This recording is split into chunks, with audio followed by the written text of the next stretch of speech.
Kamu kan tadi jadi supir nih di Kamboja. Di Kamboja. Terus kenapa kamu tiba-tiba kamu keluar, terus malah justru kamu yang terjebak jadi yang mau dibawa ke Kamboja kerja begini lagi nih, coba ini kan konyol nih. Aku tuh perjanjian sama agen. Aku udah bilang, aku nggak mau kerja scam. Aku nggak mau kerja judol, apalagi scam. Gitu. Ini pekerjaannya apa? Bener pabrik, bener kata dia. Oh, jadi lo ditawarin di kerja di pabrik? Iya. Dan dia bilang Vietnam. Ah, setahu aku judi online sama scam ini ada di Kamboja dan di Myanmar. Aku nggak tahu ada di Vietnam. Di Filipina juga ada kok. Iya, aku nggak tahu kan, karena maksudnya terus terang aku tuh orangnya nggak sosial media banget. Aku nggak punya TikTok, nggak punya Facebook, aku jarang lihat-lihat sosial media. Dan aku lihat, aku ngobrol sama dia udah lama, hampir sebulan. Aku udah pegang uang nih buat bayar dia, karena dia Siapa bilang, dia? namanya ada Ani. Sebutin aja. Ya, namanya ada Ani. Dia bilang, dia katanya, kamu udah ada uang, kabarin saya, nanti saya atur semuanya. Nah, begitu saya ada uang, saya bilang ke dia. Dia bilang, Mas Gali mau beli tiket sendiri atau kita atur semua, Mas Gali tinggal kerja aja. Aku bilang, tiket mah aku aja dah, karena aku tahu murah tiket, karena kan aku uangnya uang pas-pasan sama dia. Aku pergi ke Vietnam, sampai Vietnam, aku bertemu dengan dia. Ketemu tuh orangnya? Ketemu. Masih muda, mau udah tua? Umur 50 lebihan lah. Oh, okay. Udah tua, udah. Perempuan ya? Perempuan. Orang Indonesia? Orang Indonesia. Kira-kira di logatnya orang mana? Jawa. Jawa, oke. Aku bertemu dengan dia lagi ngobrol sama dua Chinese. Chinese emang orang China? Cina, sama orang Cina. Di hotel itu dia bilang, kamu masuk kamar, ini kuncinya. Aku dengar tuh ada pembicaraan Kamboja gitu. Aku pikir, aku masih positif ya. Aku pikir mungkin, Oh, dia dari Kamboja nih gitu. ya mungkin dia ada bisnis juga atau ada apa juga gitu, aku nggak tahu. Aku masuk kamar. Sampai kamar, aku tuh sempet chat dia. Aku bilang, aku lapar belum makan. Ya nanti katanya dikirimin makan. Jam 1 entah jam 2 subuh, dia ketok kamar saya maksudnya.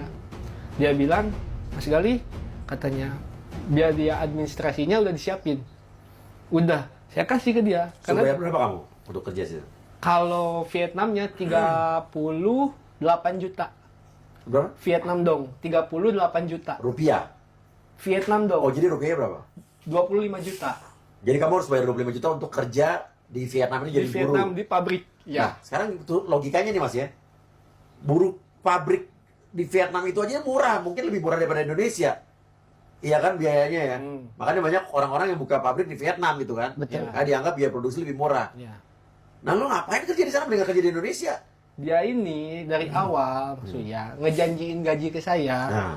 15 sampai 20 juta. Di pabrik saat di Vietnam. Di pabrik. Udah nggak masuk akal, Bos, ya kan?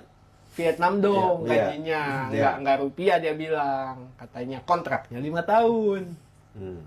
Tapi kontrak Mas Gali 5 tahun, 5 tahun selesai, ya Mas Gali pulang. Nggak bisa lanjut Oke. lagi, nggak tetap katanya. Selanjutnya, Biaya segitu. Lokasi 25 juta tuh. Kasih. Aku harus nunggu 1 sampai 3 hari awalnya. 1 sampai 3 hari aku nunggu maksudnya. Sampai, kata dia alasan pertama nih, 1 ke 3 hari alasan dia, dokumennya lagi kita siapin. Dan katanya HRD-nya lagi sibuk. Seminggu, alasan dia, nah seminggu pertama ini udah mulai aneh. Dia bilang katanya, kerjaannya lagi nggak ada. Yang dijanjiin di pabrik. Yang dijanjiin di pabrik. Gimana kalau kita kirim kamu dulu ke Kamboja? Balik lagi, nah tempat yang itu kan nyanyi ya kan? Aku bilang, aku dari awal nggak mau ke Kamboja. Gitu. Tapi gini aku bilang, ke Kamboja apa? Aku bilang, aku sempat tanya gitu karena udah nggak ada uang maksudnya aku. Gitu, udah nggak pegang uang. Dia bilang, jadi di rumah makan katanya. Aku udah curiga karena banyak penumpang yang aku bawa dari Indonesia dibilangnya kerja di rumah makan, jadi pelayan, padahal jadi judol scammer. Iya, gitu. Terus Nah, aku nggak mau, kekeh tuh. Minggu kedua, dia tuh bilang katanya, lagi kita usahain. Saya berusaha sabar.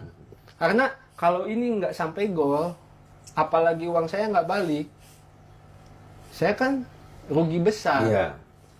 Nah, di minggu ketiga, iseng lah saya tuh download TikTok di hotel Mas Uya.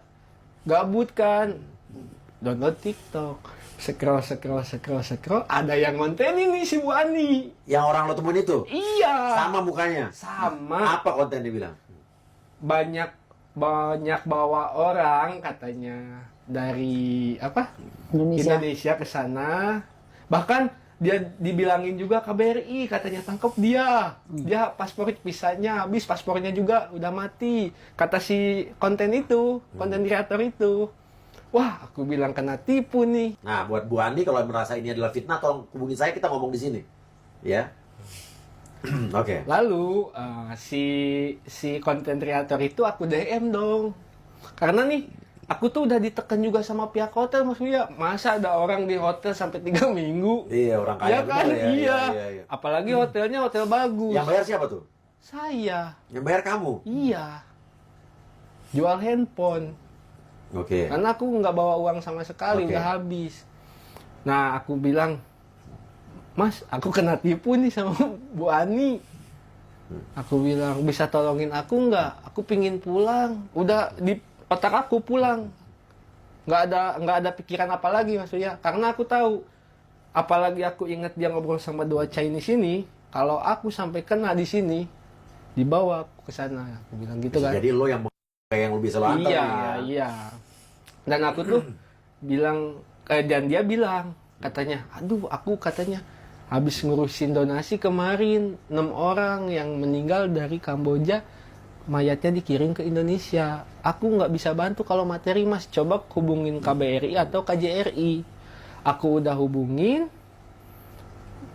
nah ternyata mereka tidak bisa bantu biaya. Karena secara tidak langsung Mas Uya, ini kebodohan aku.